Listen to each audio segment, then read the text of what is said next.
If you think back to your old language classes, what comes to mind? Probably endless verb charts and those repetitive drills, right? Well, get ready because things have completely changed. Today, we're going to take a look at how modern language education has evolved from just memorizing words on a page into this incredible journey of identity, culture, and, yeah, even critical thinking. So that's the big question, isn't it? How do we really learn a language these days? Is it still about cramming vocabulary the night before a test? Not even close. The goal has shifted from just knowing a language to actually using it to understand the world and, yourself in a totally new way. And this slide just perfectly captures that shift. On the left, you've got the old way, pure rote memorization. I mean, remember chanting verbs, j'ai, tu as, il a? But look at the right. That's the new way. Instead of just mind-numbing rules, students are tackling big, debatable questions like, is having a routine important? The language becomes a tool for thinking, not just a subject to study. So, first up, a new language, a new you. The whole journey starts with a really fundamental question. Who are you in this new language? It all kicks off with a simple bonjour, but it's so much more than just learning hello. In the very first dialogue in the textbook, a teacher, Madame Dujardin, welcomes a new student, Mark. So right away, it's about the basic human act of communication, introducing yourself, asking someone how they are, and making them feel welcome. And from that very first hello, students start building a personal profile. This activity has them state their name, je m'appelle Marc, their age, and their nationality, whether it's Senegalese, French, or Martinican. These aren't just random vocabulary words, they're literally the building blocks of their new identity in French. Okay, now here's where it gets really, really interesting. Modern learning immediately asks students to turn the lens back on themselves. The textbook poses this question directly, asking them to think about their own cultural norms for greetings. So language learning becomes this bridge between their world and the new one they're just starting to explore.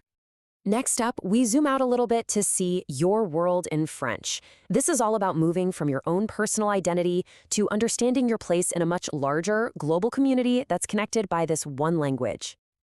And this brings us to the whole concept of la francophonie.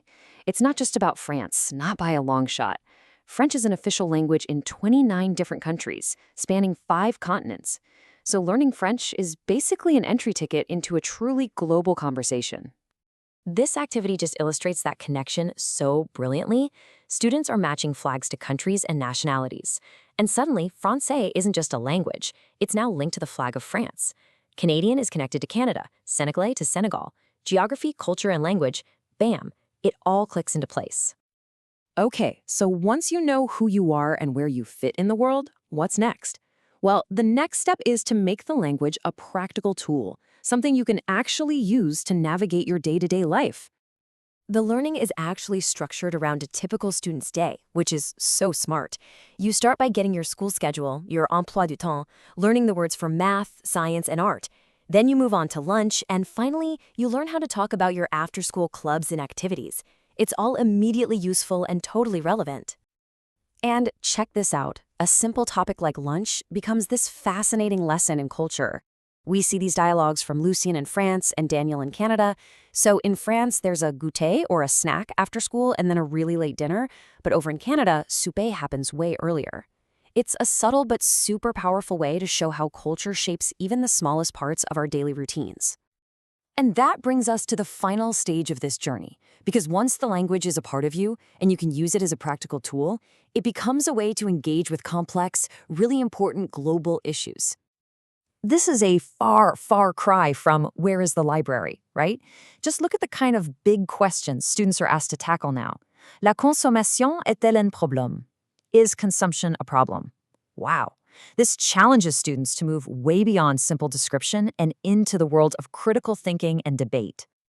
And to explore that question, the textbook uses a real-world example, Black Friday. But notice the framing here. It isn't just presented as a day with big sales. No, it's defined as a tradition of mass consumption that leads to a, quote, environmental disaster and a massive amount of waste. Pretty direct. So here's the crucial point. Students aren't just left with this huge problem. they're immediately shown potential solutions. The text introduces them to ethical brands like Veja, which makes vegan sneakers, and People Tree, which uses fair trade cotton. They're learning the vocabulary to talk about positive change. And this entire approach is guided by a very clear philosophy.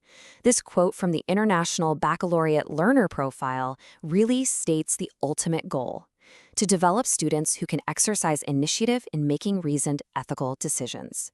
So learning French isn't just about becoming a French speaker, it's about becoming a more thoughtful global citizen. Which leaves us with this final thought.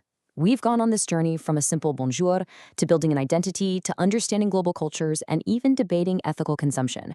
So if learning a new language really does give us a new way to see the world, the real question is, what new, better worlds can we now imagine and start to build together?